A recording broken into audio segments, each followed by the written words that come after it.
matapos itong lunukin ay nalampasan niya ang First Nebula dahilan para magkaroon siya ng espada na tinatawag na Corpse Dog.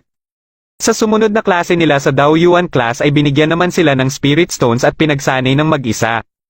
Nang sinubukan ni Shu na magsanay gamit ang mga ito ay biglang nagwala ang kanyang Celestial Map. Kinabukasan habang nasa eskwelahan ay hinamon siya ni Leo sa pakikipagbuno sa braso gamit ang kanang kamay. Pumayag siya kaagad dito at walang kahirap-hirap na tinalo si Leo. Ayon kay Shu ay malakas umano ang kanang kamay niya kaya subukan naman umano nila ang kaliwa. Ngunit nagulat na lang si Leo na natalo pa din siya ni Shu. Kunwaring nagpasalamat si Shu kay Leo dahil na-awakened na umano ang kanyang power system ngunit ginagawa lang pala niya ito para lalong maasar si Leo sa kanya. Isang gabi ay naramdaman niyang may mga tao na bumaba sa tapat ng bahay nila Mr. Lee. Sinilip niya ito at nakita niya si Nie kasama ang 4 na iba pa. Lumapit ito sa harap ng pinto at nang marinig ni Shu na mula ito sa Heavenly Network ay nagulat siya dito. Pakay ni Nie kay Mr. Lee na aanyayahan nito na sumali sa kanila bilang panghuling miyembro ng Heavenly Network. Dagdag pa ni Nie na layunin nila ang kapayapaan sa mundo at walang masama na sumali sa kanila si Mr. Lee. Ngunit tinanggihan pa din ito ni Mr. Lee kaya wala nang nagawa si Nie. Pagkalabas niya ng bahay at bago sila umalis ay napansin niyang pinagmamasdan sila ni Shu kaya mabilis na nagtago si Shu. Dahil sa koneksyon ni Mr. Lee at ng Heavenly Network ay napaisip si Shu na hindi masama kung magpaturo siya kay Mr. Lee. Kinabukasan ay kinausap niya si Mr. Lee at sinabing gusto niya sana magpaturo ngunit may problema siya. Ito ay wala siyang oras dahil tinuturuan niya sa pag-aaral si Xiaoyu. Dahil dito ay pumayag si Mr. Lee na turuan si Xiaoyu para magamit ni Shu ang libreng oras nito sa pag-aaral ng swordsmanship. Pagkadating ni Shu sa eskwelahan ay nakita nila ni Shui sa social media ang mga awakened na ginagamit ang mga kapangyarihan ng mga ito sa kasamaan. Pagsapit ng hapon habang papauwi na ay dumaan si Chingxi na sikat na sa kanilang eskwelahan dahil sa ipinapakita nito sa Dao Yuan class. Pagkalampas nito kay Shu ay nagkatitigan sila saglit. Nang makarating si Shu sa bahay ay naghanda kaagad si Mr. Lee ng mga kagamitan para sa pagtuturo nito kay Shu. Bago sila mag-umpisa ay ipinakita muna ni Mr. Lee ang isa niyang abilidad na kayang humiwa ng kahit ano gamit lang ang isang papel. Matapos nito ay inumpisahan kaagad ni Shu ang mga basic sa paghawak ng espada hanggang sa gumanda na ang kanyang mga galaw. Isang araw ay binisita ng isang lalaki mula sa Heavenly Network si Mr. Lee. Ito ay si Zujin na nalaman din kaagad ni Shu kaya dali-dali siyang umuwi at baka may masamang nangyari. Naabutan niyang nag-uusap lang sila Mr. Lee at Zujin at paglapit niya sa mga ito ay natanong ni Zujin kung estudyante siya ni Mr. Lee. Ayon kay Mr. Lee ay isang level F lang si Shu at hindi niya umano ito pag-aaksayahan ng oras. Dito na sinabi ni Zujin ang mga gusto niyang malaman ni Mr. Lee tungkol sa muling pagsulputan ng mga ruins. Katapos ay inanyayahan din ito si Mr. Lee na sumali sa Heavenly Network. Ngunit katulad kay Nie ay tinanggihan din ito ni Mr. Lee. Pagkaalis ni Zujin ay binigyan ni Mr. Lee si Shu ng sodium-potassium alloy para tingnan na ang kasalukuyan level nito.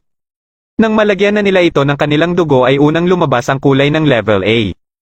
Ngunit ilang sandali lang ay kuminang ang kulay ng kay Shu habang ang kay Xiaoyu naman ay mas nang itim pa na may parang dark shadow. Napansin ni Shu na parang kapareho ng kanyang nakikita sa celestial map ang sa kanya at ayon kay Xiaoyu ay ganun din umano ang sa kanya kaya naisip ni Shu na baka may level pa na mas mataas sa level A. Nang ililibing niya na ang mga ito ay biglang dumating si Mr. Lee kaya itinago niya ito kaagad at nagsinungaling na lang na level F pa din umano siya. Pagkabalik niya sa kanyang silid ay nagawa naman niyang malampasan ang second layer ng nebula dahilan para magkaroon siya ng proteksyon sa kanyang katawan at maanay na sa level C. Habang si Xiaoyu naman ay nagawa ng malampasan ang first layer ng nebula.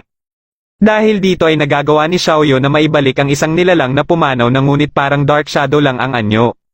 Sinubukan nila ito sa langgam, ibon at maging sa isang baboy.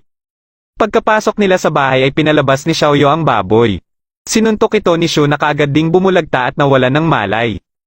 Napag-alaman ni Shu na isa itong energy body kaya inilabas niya ang kanyang corpse dog dahilan para magising ang baboy at dali-daling tumakbo ngunit naabutan pa din ito ng corpse dog. Habang kumakain sila ay naramdaman ni Shu na may mga awakened ang naglalaban-laban. Balak niyang iwan muna si Xiaoyu para puntahan ito ngunit dahil naramdaman din ito ni Xiaoyu ay nagpumilit itong sumama sa kanya. Wala nang nagawa si Shu kundi isama na lang si Xiaoyu at kaagad silang lumakad. Pagkadating nila sa lugar ay nakita nila sila Zai-Fei kaharap ang mga awakened na ginagamit ang mga abilidad nito sa kasamaan. Mula sa di kalayuan ay pinanood nila ang nagaganap na labanan sa tulay. Nagawa ni Zyphy na mapasabog ang dalawang kalaban at nagtago naman ang pinuno ng mga ito sa usok. Sumugod ang dalawang kasama ni Zyphy ngunit pagkapasok nila sa usok ay pinasabugan sila ng mga kalaban dahilan ng kanilang pagkasawi. Dumating dito ang mga pulis kaya nagpa siya ang mga kalaban na umatras. Pinabalik ni Shu si Xiaoyo dahil delikado umano sa lugar.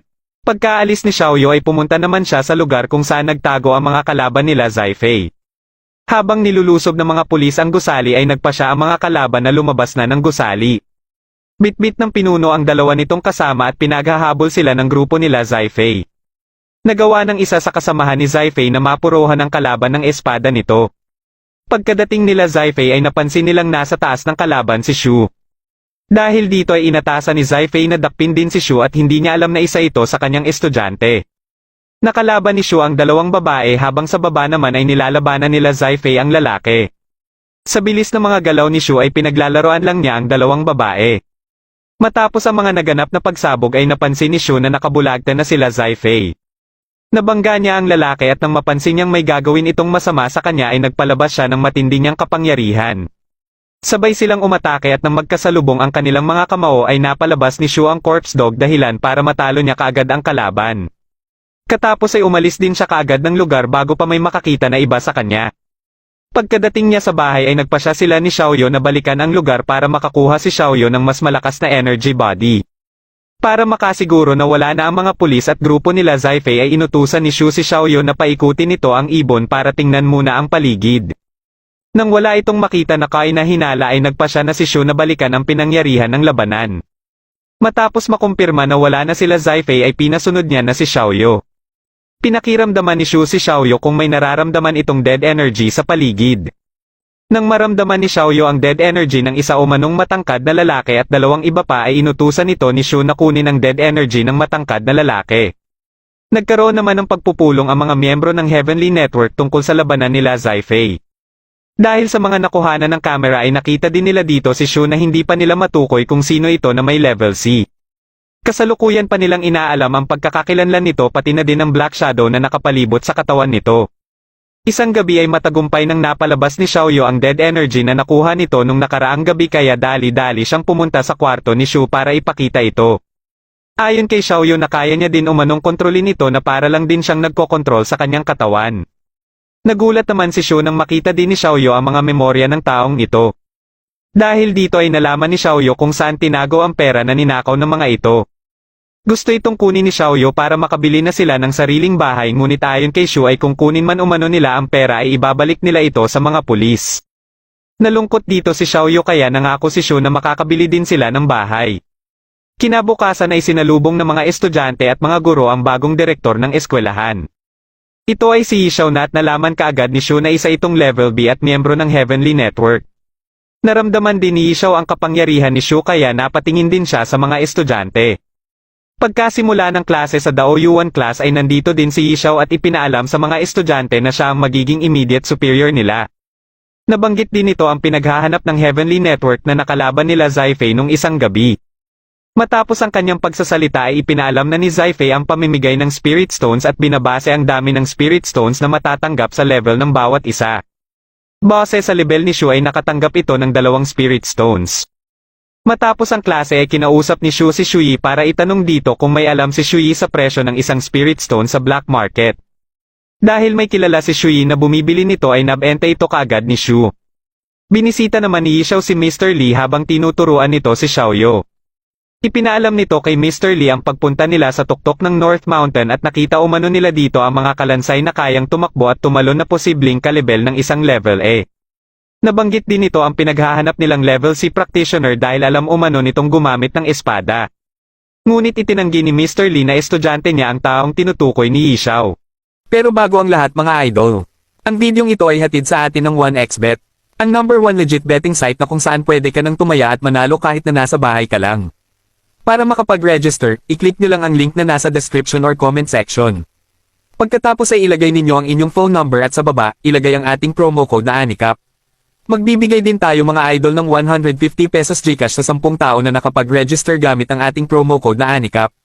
At kung nakapag-register ka na gamit ang ating promo code, may chance ka din na manalo ng bonus na up to 12,000 pesos. Mas pinabilis na din ang pag-withdraw at pag-deposit ng pera. I-click nyo lang ang deposit at withdrawal button. At dito pwede ka na mag-cash in through GCash, Paymaya at marami pang iba na pwede ninyo pagpilian. Dito sa 1xBet, tiyak na mag-e-enjoy kayo sa dami ng laro na pwede ninyo pagpilian. Para makapaglaro, i-click lang ang menu na nasa gilid katabi ng deposit button. Pagkatapos ay hanapin at i-click ang 1x Games. Dito marami ka ng laro na pwede mo pagpilian, katulad ng Plane Crash, Swampland at Dice. Pero isa sa paborito kong laro dito ay ang Plane Crash o Crash. Madali lang maglaro nito mga idol, mag-bet lang kayo ng amount ng pera na gusto nyo. Katulad ko nag-bet ako ng 1,000 pesos, pagkatapos ay i-click ang place bet button at maghintay ng ilang segundo. Ang teknik ko dito mga idol para manalo, kapag nagsimula ng lumipad ang eroplano ay i-click nyo na agad ang take winnings bago pa ito sumabog. Katulad ko ang 1,000 ay naging 1,690 pesos, ganun lang kadali maglaro at manalo dito mga idol. Kaya ano pang hinihintay mo? Mag-register ka na at i-click ang link na nasa comment section. Paalala lang mga idol, keep safe and gamble responsibly. Dahil naramdaman ni Xiao na may paparating kaya umalis na ito. Pagkapasok ni Shu sa bahay ay tinanong ito kaagad ni Xiaoyu tungkol sa Heavenly Network. Habang napapaisip naman si Mr. Lee sa mga sinabi ni Xiao tungkol sa level C practitioner na kayang gumamit ng espada at ang mga kalansay na nakita ng mga ito. Imbis na sagutin ang tanong ni Xiaoyu ay ipinakita na lang ni Shu ang account book at ibinigay ang bagong bili na cellphone. Ayon kay Shu na simula umano bukas ay mapapasa kanila na ang bahay. Kinabukasan matapos bayaran ni Shu ang bahay ay tinawagan siya ng kanilang guro para sa pag-alis nila. Dahil dito ay sinabihan na lang ni Shu si Xiaoyu na nabili na ang bahay at hindi muna siya makakauwi ng ilang araw.